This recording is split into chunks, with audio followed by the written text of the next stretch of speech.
ಅರ್ಥ ಇದೆ ಮಾರ್ಕೆಟ್ಗೆ ಒಂದು ಕ್ವಶನ್ ಮಾರ್ಕ್ ಇದೆ, ಹೌ ಇಟ್ ಈಸ್ ಪಾಸಿಬಲ್ ಅಂತ. ಯಾವುದು ಆಗುತ್ತೆ ಎಲ್ಲರೂ ಅದನ್ನು ಮಾಡಿದರೆ ಎಲ್ಲರೂ ಮಾಡ್ಬೋದು, ಯಾವುದು ಆಗೋದಿಲ್ಲ ಅದು ನಾವು ಮಾಡ್ತೀವಿ, ಅದು MBB ಬ್ರ್ಯಾಂಡ್ ಮಾಡುತ್ತಾ ಅಂತ ಹೇಳಕ್ಕೆ ಇಷ್ಟಪಡ್ತೀನಿ ಈ ಸಂದರ್ಭದಲ್ಲಿ. ಹಾಗಾಗಿ ಮತ್ತೊಮ್ಮೆ ಭಾಗೇಗೌಡರಿಗೆ ವಿಶ್ ಮಾಡ್ತಾ ನಮಗೆ ಇವತ್ತೇನು ಆಸ್ಪದ ಮಾಡಿಕೊಟ್ಟಿದ್ದೀರಿ, ಈ ಒಂದು ಪ್ರೀತಿ ಸುಖದಲ್ಲಿದೆ.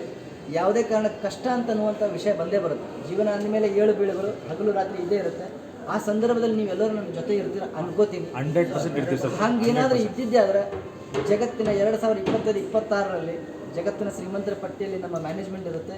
ಸ್ಟೇಟಲ್ಲಿ ಇಂಡಿಯಾದಲ್ಲಿ ಯಾರು ಇರ್ತೀರಿ ಬಿಡ್ತಾರೆ ಗೊತ್ತಿಲ್ಲ, ಬಟ್ ಪಾರ್ಟಿಸಿಪೇಟ್ ಮಾಡಿದ್ರು ಮಾತ್ರ 100% ಇರುತ್ತೆ. ಯಾಕಂದರೆ ನಮ್ಮ ಆಸೆ ಇರೋದು ಅದು ಐತೆ. ನಾವು ಯಾವ ಕಂಪ್ನಿಗಾಗಲಿ ಅಥವಾ ಯಾವ ಲೀಡ್ರಿಗಾಗಲಿ ಅಥವಾ ಯಾವುದೇ ಒಂದು ಪ್ರಾಜೆಕ್ಟಿಗಾಗಲಿ ಕಾಂಪಿಟೇಟರ್ ಅಲ್ಲ. ನಾವು ಇರೋದೇನು $256 ಬಿಲಿಯನ್ ನೆಟ್ ಅಸೆಟ್ ಇದೆಯಲ್ಲ ಅಲೋನ್ ಮಸ್ಕ್, ಅದ್ರ ಟಾರ್ಗೆಟ್ ಇದೆ ನಮಗೆ. ನಾಟ್ ಲೈಕ್ ದಟ್ ಕಾಮನ್ ಆ ಥರ ಇಲ್ಲ, ದೊಡ್ಡ ಪ್ರಮಾಣ ಟಾರ್ಗೆಟ್ ಇರೋದ್ರಿಂದ 10 ವರ್ಷ ಹಿಂದ್ಗಡೆ ಅಲೋನ್ ಮಸ್ಕ್ ಯಾರಂತ ಗೊತ್ತಿದ್ದಿಲ್ಲ ಜಗತ್ತಿಗೆ. ರಿಸ್ಕ್ ಅಂತಕ್ಕಂಥ ಕಾನ್ಸೆಪ್ಟ್ ತೊಗೊಂಡಾಗ ಇವತ್ತಿನ ದಿನದಲ್ಲಿ world wide number 1 richest person ಯಾರಂದರೆ ಅಲೋನ್ ಮಸ್ಕ್ ಅಂತ ಹೇಳಿ. ಅದಕ್ಕಿಂತ ಮುಂಚೆ 5 ವರ್ಷದಿಂದ 6 ವರ್ಷದವರೆಗೂ ಒಬ್ಬರಿಗೆ ಕೇಳ್ತಿದ್ವಿ ನಾವು, ಸಾಫ್ಟ್ವೇರ್ ಇಂಡಸ್ಟ್ರಿಯ ಪಿತಾಮಹ ಯಾರು?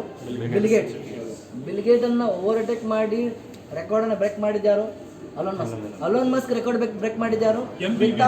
ವಿತೌಟ್ ಪ್ರಾಡಕ್ಟ್ ಇರ್ತಕ್ಕಂಥ ಕಾನ್ಸೆಪ್ಟ್ ಯಾವುದಂದ್ರೆ ಅಮೆಜಾನ್, ಜೆಫ್ ಅವರು ಬ್ರೇಕ್ ಮಾಡಿದ್ರು.